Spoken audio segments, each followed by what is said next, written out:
But I want to ask you, are mentally tough people born or do they become it? I think it's both. I think some are actually born with some genetic freakishness. I was not. And what people do so well with me is that they forget the first fucking 4 chapters of that book. And all they fucking do, you know, as you read, you start to forget shit, and then you start to hear about running on broken legs and fucking all that sort of shit. And these must be, oh my God, pull-up records and this and that. Fucker, don't forget the first 3, 4 chapters when I couldn't read as a junior in high school, where I hid out, where I got called nigger, where I got beat so badly that I became afraid of every motherfucker that ever lived on the planet Earth. Everybody. I had to reinvent a human being. I sat at home for so many fucking nights by myself, broken, not just physically, mentally, spiritually, like that chart we have up here with the fucking charity and the fucking family and all that shit. I was looking at it yesterday like this. Fuck. I didn't have any of that shit. Mental toughness, strength, power, shit. I'm like, fuck, man, I was fucked up. But then I sat back and said to myself, I invented a motherfucker. I actually sat back when I was fat, nasty, out of shape, miserable, and created a human being in my mind that didn't even exist. And said, that's what I want to be. I want to be that guy. I want to be a guy that's capable of doing exactly what I'm doing today. And you have to, if you weren't born that guy, that mentally strong guy, he can be made. Woman, man, whatever the hell you are. It can be made. But in making that person, you have to be able to turn down book deals. You have to be who the fuck you are every day of your life and never care about anybody who gets in your way that says you're not doing something the proper way. I was always afraid of people not wanting to, like, when you get beat as bad as I did, I lied all the time. I wanted to be accepted and loved and all that shit that I created about 50 people. Whatever you like, I like. Just if you would be my friend, just be my friend. And that's where we get lost in life. Okay, so what do you say to the girl or guy sitting in this audience that has got a bit of a predisposition to want to be liked by many or most? If you don't get over that, you're doomed. Because what happens is this, you start to create a whole bunch of people that aren't even yourself. You never figure out who you are. You never live up to your dreams, your ambition. You live up to what whoever is around you that you like so much, that you want to emulate and be like so much, you live their dreams. You lose your power. You lose your power. The ultimate power is owning yourself. David, I'm trying to work out. There's a point that there's this just change that happens. Mm-hmm. Right? There's this point where you've burned the boats and you're saying that I'm trying to work out, can change happen? Can change happen if you don't have total darkness? Because you've had,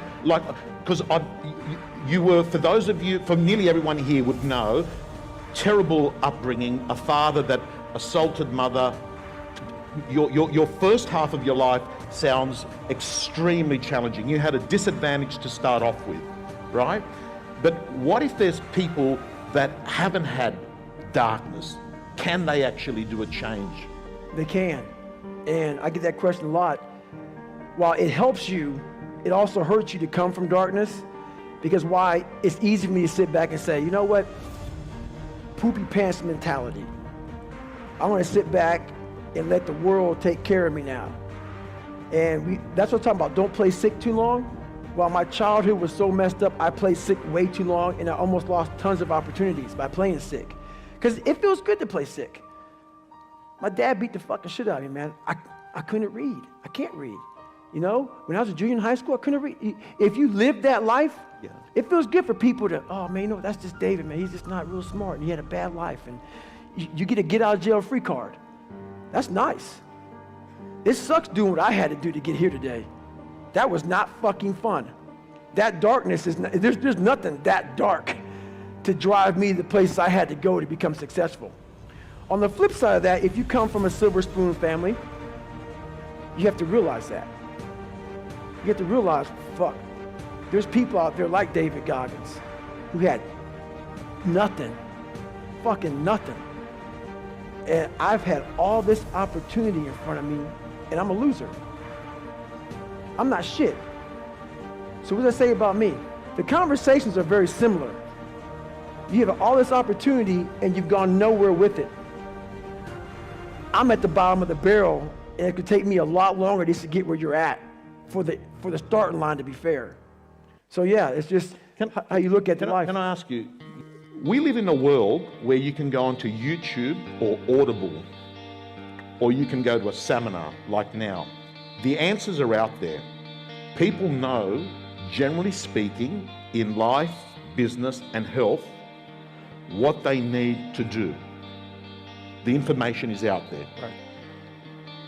What are your best tips to people that have come to this great event to move to a step of action, to if they've been procrastinators, if they've been people that, sometimes there's people that are course junkies. They go to a lot of events. Right. And what happens is they know the information, but somewhere along the line, the execution doesn't take place. What do you say to them? Well, the most important thing about all that is you have to go, there's always a blockade. There's a barrier in your brain.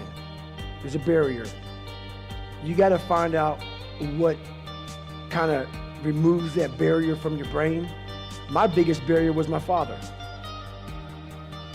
And once I removed that barrier, I was free to think. And once I felt good about myself, I was free to put action in. I never felt good about myself. I never felt good about myself. Whenever I would get somewhere, the demon would come back, pull me right back in the cage. If you don't go back, like I'm a runner, left knee hurts. A lot of people focus on that fucking left knee. A lot of times it's your fucking right hip. And that's about life. You gotta figure out what has messed you up mentally. Go to the source. Go to the source. Go to the origin of the source. Like peeling an onion, strip it down. And that's what I did to myself. So that, you know, that whole accountability mirror. Did you do it on your own? Did you do it with any help? Every single thing I've ever done that's in that book or anywhere else was on my own. Everything. My mom worked 3 jobs. I was raised in a town of 10,000 people where the KKK marched in the 4th of July parade in 1995. There wasn't a lot of fucking help. My first car got spray painted nigger all over it. And I was so dumb at that time. People say, oh, don't call yourself dumb. I was fucking dumb at that time. That they spelled nigger Niger. Y'all motherfuckers can laugh. I know there's a lot of white people in here, it's okay. And I went to the principal, and the principal said, "That's all you can tell me." And my mom knew about none of this because I felt so sorry for her and how she grew up, or kind of grew up because she was 19 when she met my father. And I saw this young woman just become a shell of herself. She's 72 now, and still, she has everything, everything. And she still lives back there. Cannot live in the present where she has everything. All the money she wants, she's healthier than me, everything. But the demon brings her back in the cage. So, yeah, man, it's just, It's like, your view, is life suffering? there's a part of it that has to be about suffering. And people hate it when I post about suffering, this whole new kindler, gentler, soft-ass fucking world, they just fucking, oh God, this is horrible. We talking about, no. Suffering, if you know how to do it without making it out to be like, I'm not talking about you have to go through cancer. But I guarantee one thing, man. I bet you're a better motherfucker mentally if you look at it the right way. Everything I went through in my life, every bad fucking thing I went through in my life, the 2 heart surgeries, all the name calling, everything I went through. If you learn how to flip that motherfucker on top of his head and say, hang on, there's so much power in this fucking thing. And if you look at life as it is a trial ground, a testing ground for where you need to belong, where you need to go, suffering is a fact of life. And if you look at suffering the right way, it's a great tool to callous your mind. If you look at it as suffering, woe is me, this is bullshit, God, kicking rocks. If you look at it like, okay, motherfucker, you're testing me now. I get it. Whenever I'm being like depressed, I go through depressed moments, I go, oh, hang on. I'm getting tested. So you have to be aware of all the signals and signs that are being given to you from the world. One of them is if you feel bad, you're being tested. How are you going to perform under that? And that's suffering.